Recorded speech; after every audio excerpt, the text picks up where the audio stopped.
FIR 759.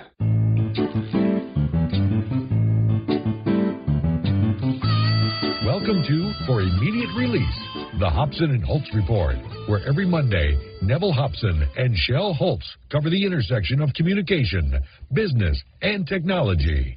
Well, greetings everyone, and welcome to episode number 759 of For Immediate Release, the Hobson and Holtz Report, with me, Neville Hobson, in Woking in Berkshire in England. I've got an interesting topic, contribution by our good friend and very active community member, Harry Hawke, who participates a great deal in the FIR podcast community on Google+. And he's contributed a thought piece, I guess I would put it, related to Facebook. So we'll listen to that. I'll have some thoughts on it, and that's coming up later in the show. Hello, Neville. It's Harry Hawke in Hasbrook Heights, New Jersey. I heard you're all alone today, so I figure I'd send you this comment. I wanted to dive again into the Facebook muck, reminding everybody of the BBC reporter Rory Cellan-Jones, who created a virtual shop that sold virtual bagels. Yes, no real bagels, just a bagel you could download. He was able to acquire all kinds of likes from all over the world. There is a whole bunch of videos out there tearing down Facebook around this topic, particularly the Vertasium. They have a video that's received about 2.5 million views about, quote, Facebook fraud. Again, that's VERITASIUM. The bottom line is, when you create something that has no historical, emotional connection, brand bonding between consumers, my own term, entanglement, when there is no entanglement with consumers, it's just not going to work. On the other hand, when you put out something that has, in fact, amazing connections to people, you don't necessarily even need to pay. A case in point, many of you know I did the social media for the now defunct Commodore USA, the Commodore that was started in Florida by Barry Altman, gentleman who passed away in 2012, and I still had control of the Commodore Facebook fan page, and I converted it into a fan-run site, solicited one of the customers to join me, and we have some really interesting data to share about reach and engagement. Now, the page has about 33,000 fans, and they're spread totally all over the world. We've had some really good results with posts that are really aimed at our core audience, aimed at what they want to see and aimed at what they like. For example, until just recently, one of the best posts on the site was about how Sony and Panasonic will be releasing a 1 terabyte sized optical disc. The Commodore fans are geeky and techy, and that post received 48,000 reaches. And when you look at the analysis, about 10,000 of those were fans, and about 36,000 were non-fans. So not only did it reach about a third of our fans, it reached almost 4 times that amount non-fans. And it had an 8% engagement rate. I did a promoted post recently talking about the page. Before I did the promotion, it had 6,000 or 7,000 reaches and about a 19% engagement. And I was able to reach 80,000 non-fans, and it had a 2% engagement rate. A couple of more recent posts that are really interesting. And so a post not promoted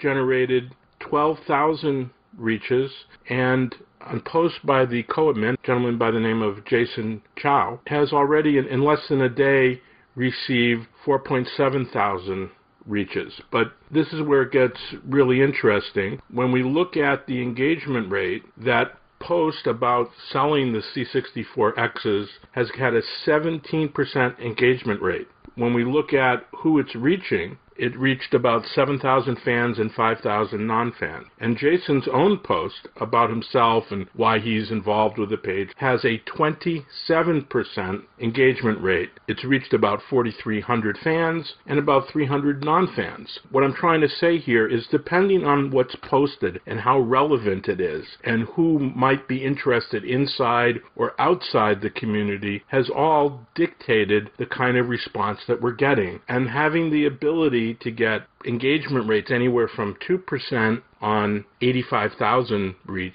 all the way to 27% on a 5,000 reach, to me is phenomenal. And for me, it's absolute proof that Facebook works, that you can use the paid services. I think there's a lot of caveats that need to be out there about paid promotion on Facebook, and particularly you need to target specifically, and it's wrong to target for likes.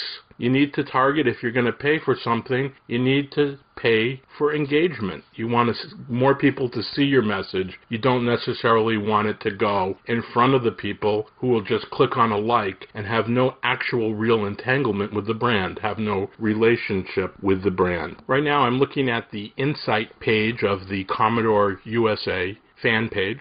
And all of what I'm looking at are posts that go back as far as 3/27/14, so essentially all within the last month or two. And I'm looking at the posts with the most reach. It starts with a promoted post that I did the other day that's 85,000. All the rest unpromoted. The next best, 48,000, then 18, 18, 16, 16, 15, a 13, and a 12,000. All of these having fantastic organic reach. And what I want to examine here is, how do you bring people into your brand? And the answer to me on Facebook is clearly to energize and interest your fan base. When I'm able to go in and look at the reach, fan versus non-fan, starting with that 45,000 reach post, it's about 4-to-1. It reached over 38,000 non-fans. And as we go down, sometimes a post about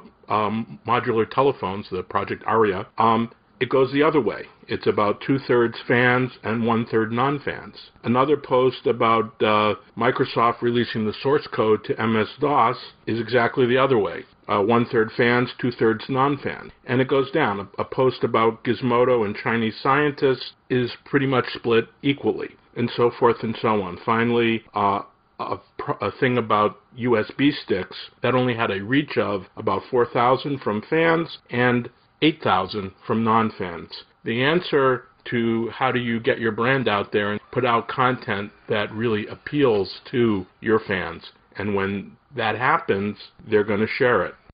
Finally, I just want to say I hope everybody has a great week. Summer is certainly here in the New York City area. Harry Hawk saying goodbye. Well, Harry, thanks for that contribution. Pretty interesting listening to what you were saying. I didn't know you were the one who was driving the Commodore USA fan page. I've seen the page before, not really paid much attention to it. I suppose I ought to say right up front that I don't use Facebook very much myself at all. It's not a favored place for me. I'm there, sure, mostly because you have to for business. There's certain things you might want to do that require you to be in Facebook, but I don't really use it that much as a communication channel. It's kind of way down my own list, but I pay attention a lot to what brands and others are doing, what people are doing in Facebook, whether they are representing a brand or some other kind of business or whatever. So listening to your thoughts, I'm intrigued, Harry, in what you're doing. The word engagement cropped up a lot in what you were saying, and therein to me is one of the mysteries of all of this. I hear the word engagement being used a lot across social channels, and I'm wondering what those using it mean by that term, engagement. Generally speaking, across the social web, engagement sort of implies a human interaction in some way with another human, right?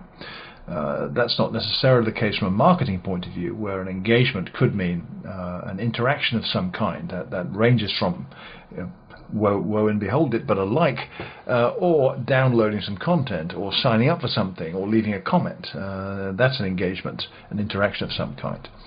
So you certainly have access to some great statistics that you rattled off there, Harry, particularly to do with the fans and non-fans splits and breakdowns, where there is some great tools, metrics tools that help you sift that data to draw the insight from what it might mean. So it's pretty interesting, I think. And I guess no matter what I think about Facebook personally, it is a legitimate business channel. The only trouble is that what I tend to see, which may or may not reflect what you see, Harry, too, to be honest, but is behaviors by marketers that, in my opinion, certainly do not really engender themselves well to engaging with people that they're trying to connect with.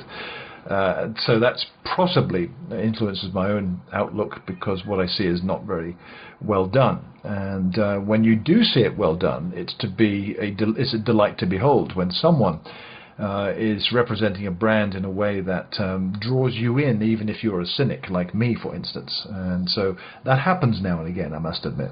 So interesting. You mentioned caveats in your report, but you didn't say what they were. I'd love to know what you think are the caveats, Harry. I imagine there are some. I've not really thought about it much, other than the obvious ones.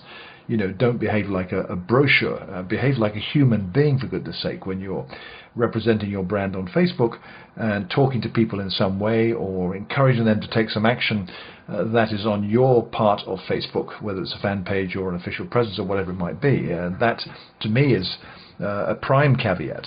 But clearly there are quite a few others from how you mentioned it. And so maybe you'd like to share what they might be. But I think the page itself is pretty good. I think I read the impressum page where you've got the history there of how it all happened. And so I'm actually, guess what I'm going to do now, Harry? I'm actually going to like the page, which I have just clicked the like button. That should show up in your metrics at some point, so you'll see where I've come from in that. Some good content, just scrolling down, which is what I tend to do myself when I decide whether or not to out myself, as it were, and identify myself with the page rather than just look. A mix of factors, and this is just subjective, it seems to me. I imagine everyone is slightly different, although there may well be some commonality. And it is about the content. It's got to be great content. Now, what does that mean? That means different things to lots of different people, I think.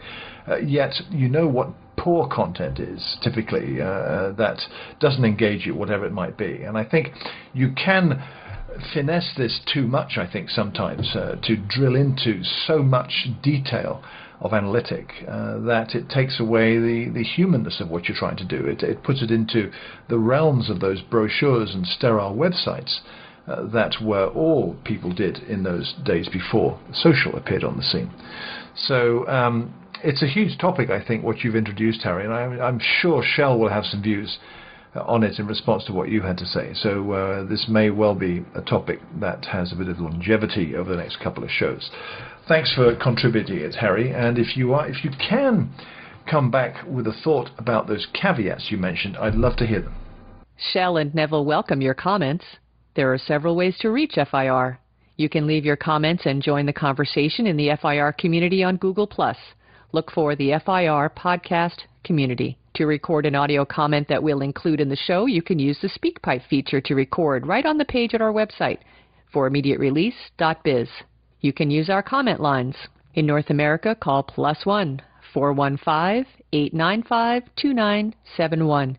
In Europe, dial +44 20 3239 9082. Our Skype ID is FIR Comments.